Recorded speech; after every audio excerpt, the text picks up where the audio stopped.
Hello and welcome. Today we will discuss the novel Jane Eyre, written by Charlotte Bronte in 1847. A short video describing the life of Charlotte Bronte has already been uploaded. And Jane Eyre is an autobiographical novel, and it is not an autobiography. By that, we mean that a number of instances that we see in the novel are actually inspired by the real life of Charlotte Bronte. However, she categorically states that she is not Jane Eyre. Uh, so the novel it was published as an autobiography initially with a pseudonym or a fictitious name with the name of Currer Bell, and this name Currer Bell is a different sort of a name. It is an androgynous name.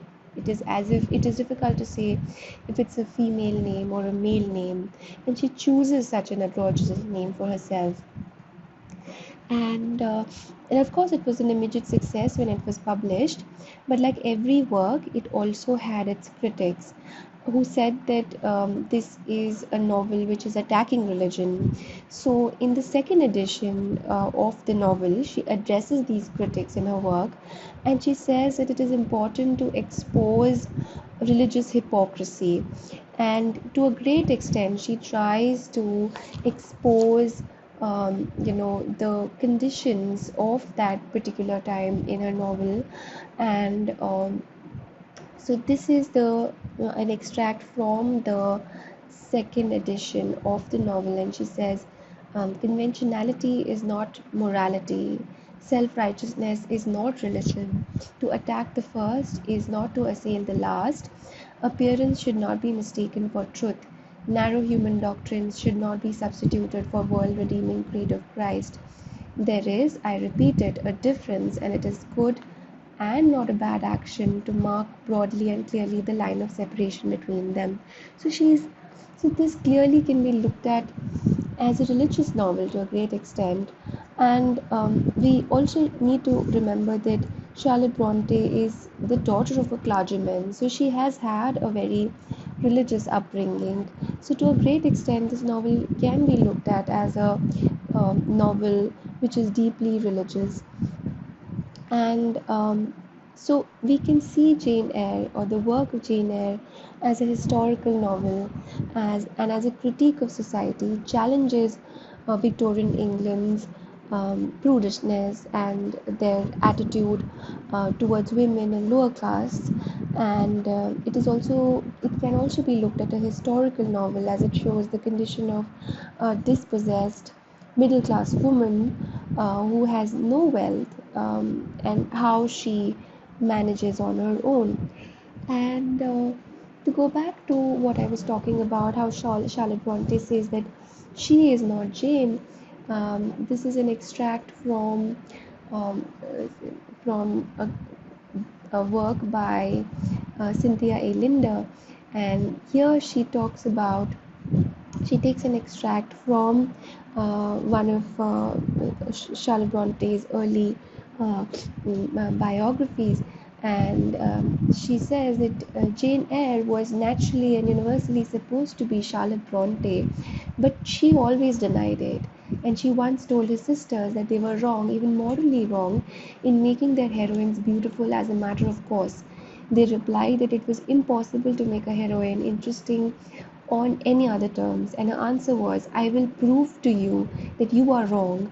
I will show you a heroine as plain and as small as myself, who shall be as interesting as any of yours. So Jane, to begin with, Jane in Jane Eyre is not a pretty girl, and this by itself breaks the conventions of the typical heroine. Um, but again, Charlotte Bronte insists that she is not myself any farther than that. So that said, now we can begin discussing the novel. So when we discuss the novel and the chapters of the novel, we divide them according to the time that Jane spends at different times and different places. So the first four chapters, chapter 1 to 4, are about the time that she spends at Gateshead, and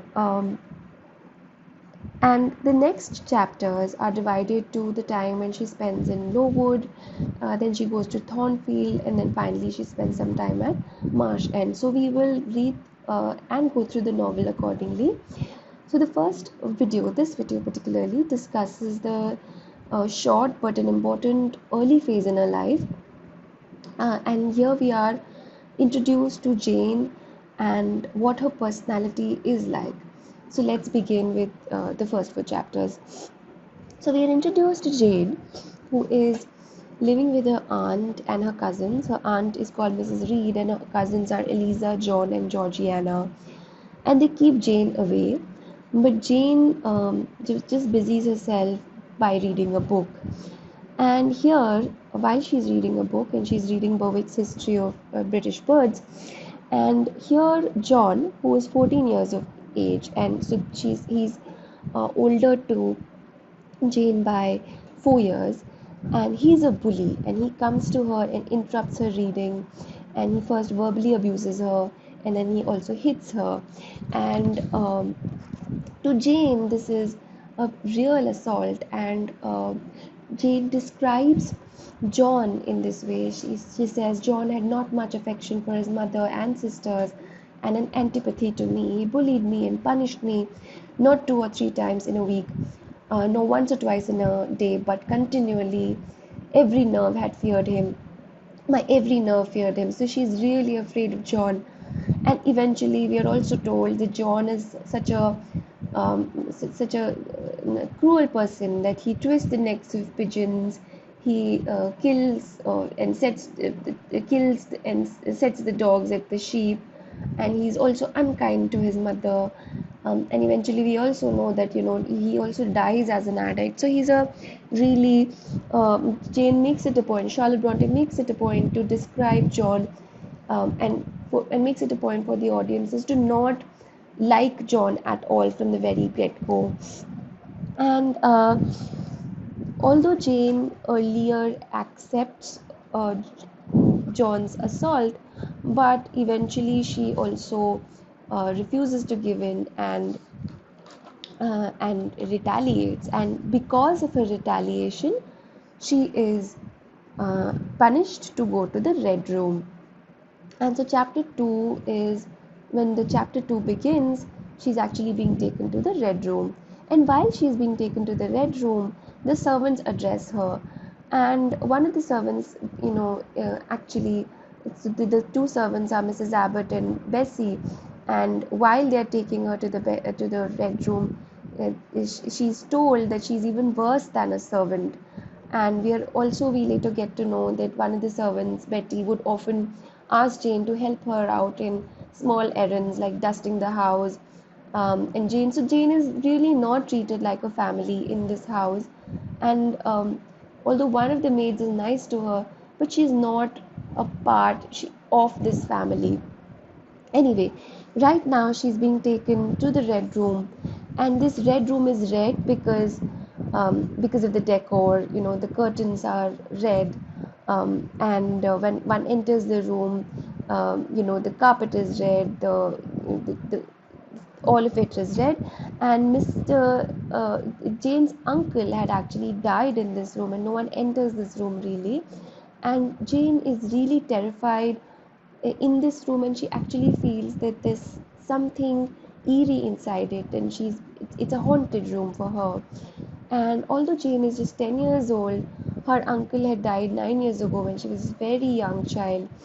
She still has heard that her uncle was kind, and he had wanted Jane to be taken care of, but Mrs. Reed has clearly not done a good job at it, and at this point she's actually pleading with Mrs. Reed to take her out from this room because she's really miserable, but Mrs. Reed does not relent, and she lets her be in the room, and Jane actually faints. And um, and eventually, Mrs. Reed also calls Mr. Brocklehurst to the house and tells him to be cautious of Jane. And she says that Mrs. Reed says that Jane is prone to deceit and lying, which really puts Jane in a very unfavorable position. And until now we've seen that her that that she would only speak when it's necessary. But this particular incident forces her to tell her aunt that she's utterly wrong in saying anything to Mr. Brocklehurst. And she says that, and the sentence that comes to us in this context is, "Speak I must." And she actually gives her mother, Mrs. Reed, a total mouthful. Really, she um, she's really angry at Mrs. Reed, and she says, "I'm not deceitful. If I were, I should say I loved you, but I declare I do not love you. I dislike you, the worst of it in the world, except John Reed. I am glad you're not relation of mine. I will never call you aunt again as long as I live." So she's really, really angry at Mrs. Reed, and and she says, "I will never come to see you when I'm grown up. And if anyone asks me how I liked you and how you treated me, I will say that the very thought of you makes me sick, that you treated me in a with miserable cruelty. And people think that you're a good woman, but you're a bad, hard hearted woman. You are deceitful." She actually really gives her mother, this Mrs. Reed, she really, really gives her back. And initially, Mrs. Reed is also taken aback at such an lashing coming from Jane. But um, after she has spoken, just after Jane has spoken this, we see that she is not happy with herself, with this expression. This expression does not bring her the relief that she would have actually liked. And Jane says that half an hour's silence and reflection had shown me the madness of my conduct and the dreariness of my hated and hating position. And so she says that, so this section actually in particular is very nicely done by Charlotte Bronte, as it at least, and at least resonated with me. Lots of times we may think that expressing a deep displeasure would bring a change in our circumstances, and sometimes it is important, and as it is in this case, it is important to express ourselves. But it also comes with a momentary relief, and only a momentary relief. And Charlotte Bronte describes this as these contradictory feelings very realistically as well. So the novel, at a very basic level, is a fine exploration of the self, and therefore it's also called a Bildungsroman, which is actually the story of a person growing up. And it's Jane's spiritual journey also. Later in the novel, we see that, here she's saying that she would never again revisit this house when she grows up. She does not mind coming back to the Reed's family again. So she goes back to this angry rant. She does not mind even calling her Mrs. Reed her aunt again, although she's never forgotten how she was treated. So this is actually a story of how Jane grows up. And later there are many instances in the novel, which where she has very distinct thoughts or disagreement with people, but she chooses to keep those thoughts to herself.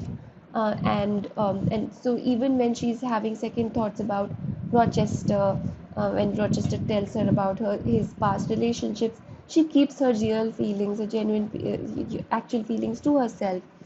So a great part of the novel is dedicated to how Jane thinks and why. And it's as if that we also grow with Jane, as it were. And here, in the very beginning, in the first part of the novel, she's called a wild cat, a mad cat.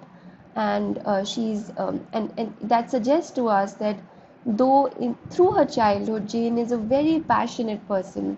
She learns, especially in the next phase of her life, through her meeting with Helen Burns, how to be a more moderate, how to be a more tempered self, and how to be a more spiritual self.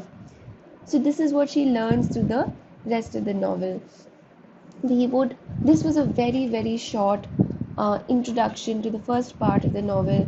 I haven't spoken much about Mr. Brocklehurst in this part, but eventually in the next part I would talk a little bit more about the other characters that come. But this was the beginning, the first part of the novel. Stay in touch for the next 3 or 4 parts of the novel. Thank you so much. See you again.